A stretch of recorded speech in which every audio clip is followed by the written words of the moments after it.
quand les Portugais arrivent au Congo au XVe siècle, les Africains produisent de la soie. Maintenant, pourquoi est-ce que les Africains croient qu'on les a vendus? C'est-à-dire que la vie dans les plantations n'était pas calme. Il y avait des révoltes tout le temps. Notre peuple ne sait, en mer, en terre, donc ils sabotaient les plantations.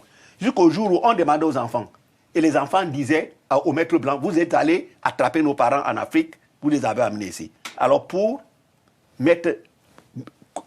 arrêter cette hémorragie, qu'est-ce que les blancs vont trouver comme phénomène? Un, ils prennent le père qui a dit à ses enfants. Ils élevaient des oiseaux de proie. On appelle tous les esclaves. On met l'homme dans la cage, on met les oiseaux de proie, qui le mangent devant tout le monde. On prend ses enfants, on va à tel maître, on va à lui-ci, à l'autre. Et on leur dit, celui qui dit encore à ses enfants qu'on est en train d'aller vous attraper en Afrique, voilà ce qui va lui arriver. Et vous leur direz que nous sommes allés vous sauver de la barbarie des nègres. Voilà comment, petit à petit, c'est ça qu'on appelle le phénomène dynamique.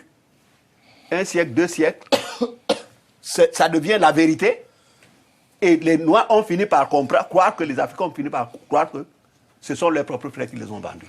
Je pense qu'il est nécessaire finalement de mieux connaître l'histoire des résistances à la fois en Afrique, sur les terres où ont été pris les esclaves, l'histoire des personnes, des individus et des groupes d'individus qui ont résisté à la déportation, tout comme ceux qui ont été déportés, par exemple les révoltes marronnes aux Caraïbes. Donc il est très important de connaître cette histoire, mais il me semble quand même qu'il est aussi important pour la mémoire justement, pour la mémoire collective et pour l'histoire, il est aussi important d'enseigner, c'est mon opinion, qu'il y avait des complices locaux. Par exemple, le roi d'Abomey, en 1770, il gagnait l'équivalent de 125 000 livres sterling. Il tirait ça de la vente des esclaves. Ça fait à peu près 1,5 milliard d'euros. C'est énorme.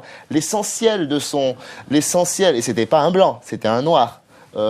L'essentiel de ses revenus venait de la vente d'esclaves. Donc, à mon avis, ne pas pointer cela aussi, c'est peut-être commettre une erreur aussi, et une erreur qui n'est pas bien parce qu'elle déresponsabilise, elle enlève la capacité, finalement, oui. Elle dit ce sont des gens, bon, vous disiez tout à l'heure, c'est un individu, mais non, il représentait un État. Le temps ne travaille pas pour nous, donc je ne veux pas vous laisser continuer comme ça.